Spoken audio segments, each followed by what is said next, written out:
दिल्ली में क्या सरकार करने के बाद कहीं से किसी संगठन ने आम आदमी पार्टी को छोड़कर कहीं से कोई एक अखबार में टीवी पर किसी भी नागरिक ने प्रतिक्रिया दी है कि ये सरकार ये जो है जल्दी में सब कुछ पूरा कर दे? अगर जनता की प्रतिक्रिया नहीं है तो हम लोग अरविंद केजरीवाल जी ने राजनीति की एक ऐसी विकृत और डरावनी संस्कृति पैदा कर दी जिसमें लोगों के अंदर ये भाव पैदा करो कि सरकार तुमको तो बस मुफ्त में देने के लिए है और सरकार से तुमको यही लेने का अधिकार है, और सरकार अगर न देती है तो उसके पास भी अधिकार है कि वो केंद्र पर एलजी पर जिम्मेवारी झाड़ के अपने को बचा ले, और ये भी तुमको मान लेना ही चाहिए, ये भी तुम्हारे कर्तव्य में शामिल है। तो वो एक कल्चर उन्होंने डेवलप किया था, और ये ऐसा कल्चर था जो ऐसा नहीं कि पहले घोषणाएं नहीं हुई हैं, उसके उदाहरण हम लोग अमर उजाला में कह चुके हैं कैसे दक्षिण भारत से आया है। लोगों ने इस संस्कृति, इस राजनीति की विकृत संस्कृति, मुफ्तखोरी के नाम पर लोगों को कामचोर बनाने, भ्रष्ट बनाने, आलसी बनाने के विरुद्ध ही प्रतिक्रिया व्यक्त करते हुए वोट दिया है बीजेपी को। अगर ये बीजेपी और पत्रकार हम सब लोग नहीं समझेंगे तो देश की स्थिति ऐसे ही रहेगी, किसी को काम करने की आवश्यकता महसूस नहीं होगी। जिस देश में परिश्रम करने वाला वर्ग कामचोर हो जाए, मुफ्तखोरी की आदत पड़ जाए, आलसी हो जाए, वो सरकारों पर ही पूरी तरह निर्भर रहे जीने के लिए, वो देश कभी भी सिर उठा के खड़ा नहीं होगा। उसकी महाशक्ति बनना और विश्व गुरु बनना तो छोड़ दीजिए। तो ऐसा समाज और देश हमको नहीं बनाना है। आम आदमी पार्टी की ये जो मांग रही है महिला वाला कि भैया आपने अभी तक 2500 दिया नहीं, इससे ये पता चलता है कि पराजय के बावजूद आम आदमी पार्टी ने इस बात पर पुनर्विचार नहीं किया है कि हमको अगर आगे पॉलिटिक्स करनी है तो क्या हमको थोड़ा विजन व्यापक करके, दृष्टि बड़ा करके उसकी एक नई शैली विकसित करनी पड़ेगी। वो अभी भी उसी पर टिके हुए हैं, जबकि अब उनसे प्रश्न किया जाता है कि भैया पंजाब में आपने क्यों नहीं लागू कर दी, यहाँ भी आपके पास थोड़ा समय है, लागू कर देते। उसमें मत पड़िए। आम आदमी पार्टी विपक्ष में है, उसकी शक्ति है, राजनीतिक रूप से वो प्रश्न उठाएगी, लेकिन हमको उसमें भ्रमित नहीं होना है। एक टेलीविजन चैनल में दिल्ली के नागरिकों से पूछा और सर्वे किया कि आप क्या क्या चाहते हैं। 1 से 10 काम जो लोगों ने बताया उसमें महिला पेंशन कहीं है ही नहीं।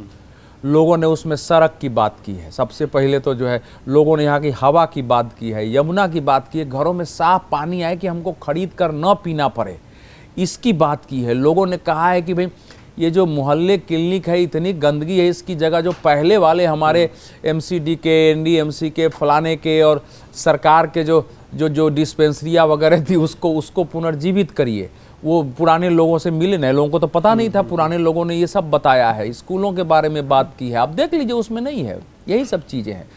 बीजेपी सरकार नरेंद्र मोदी जी के सामने और अमित शाह के सामने इस समय दुनिया में दिल्ली एक अपना सिर नीचे झुक के बात करने का एक मतलब क्या बोलते हैं कारक बना हुआ है। ऐसे तो सिर उठा के बात करते हैं। दुनिया में सबसे प्रदूषित शहर में आएगा जब दिल्ली की पानी शुद्ध नहीं होगी, दिल्ली की सड़कें टूटी रहेगी, तो आप कैसे दुनिया को सोचते हैं कि हमको देख के दुनिया सीखे, हम विश्व गुरु बन जाए और विश्व की महाशक्तियों की पंक्ति में शामिल हो जाए।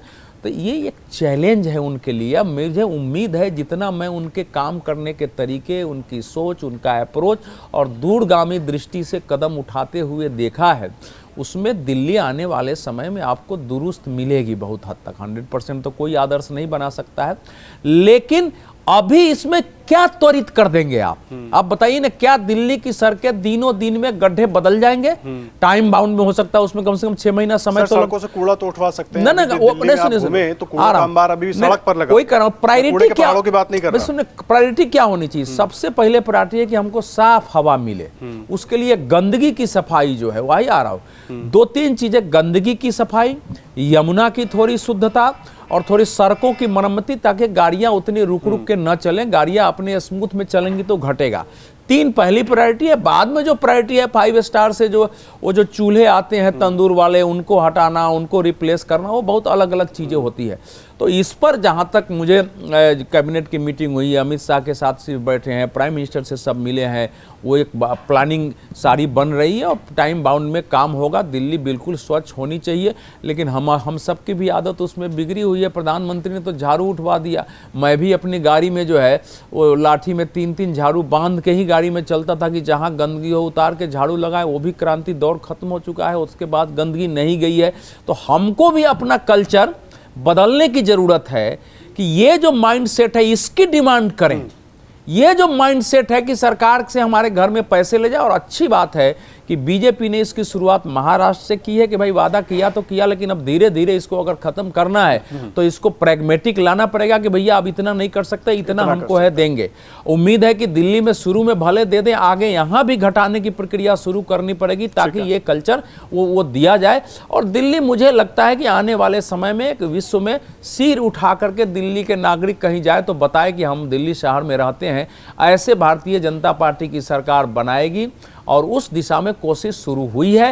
न बनाएंगे तो हम आप बैठे हुए हैं, हम और आप दबाव केवल इसी के लिए बनाएंगे कि हमको रहने के लायक साफ शहर चाहिए। नागरिक के नाते जो हमारा कर्तव्य है वो बताइए कि हम क्या कर सकते हैं। अगर आप ये वीडियो YouTube पर देख रहे हैं तो हमारे चैनल को सब्सक्राइब कर बेल आइकन दबाएं, और Facebook पर देख रहे हैं तो हमारे पेज को लाइक करें। 8 मिलियन प्लस सब्सक्राइबर, आपके इस भरोसे के लिए बहुत धन्यवाद।